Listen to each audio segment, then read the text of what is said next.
Untuk jawaban yang pertama, 1.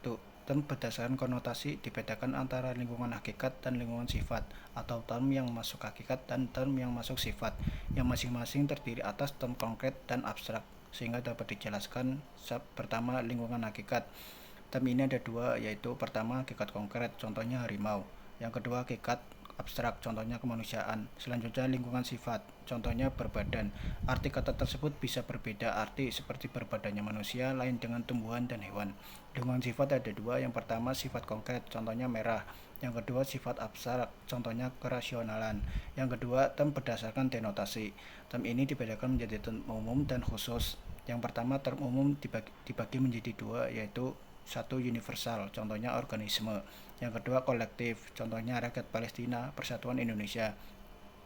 Term khusus juga dibagi menjadi dua, yang pertama partikular, contohnya sebagian manusia, ada mahasiswa, beberapa pejabat pemerintah. Yang kedua singular, contohnya Presiden pertama Republik Indonesia, yaitu Proklamator Kemerdekaan Indonesia.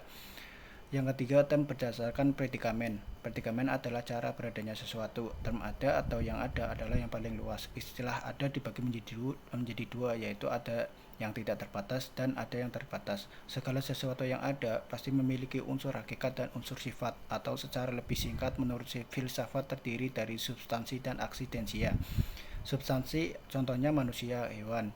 Selanjutnya aksidensia merupakan kumpulan sifat zat yang ada 9. Yang pertama kuantitas, kualitas, aksi, pasi, relasi, ruang, waktu, posisi, dan keadaan.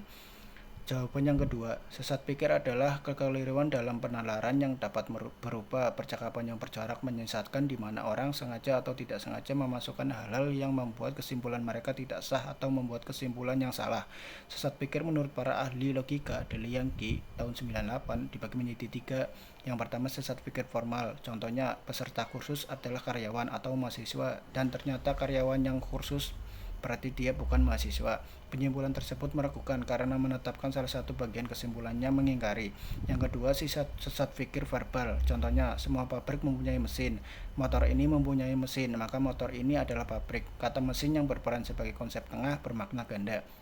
Yang ketiga, sesat pikir material. Contohnya, kita melihat banyak anggota polisi yang pungli, kemudian menyimpulkan semua anggota polisi melakukan pungli. Pemilihan sampel yang salah menyebabkan kejadiannya sesat pikir. Cara agar terhindar dari sesat pikir adalah: satu, fokus pada inti percakapan. Yang kedua, berlatihlah berpikir kritis.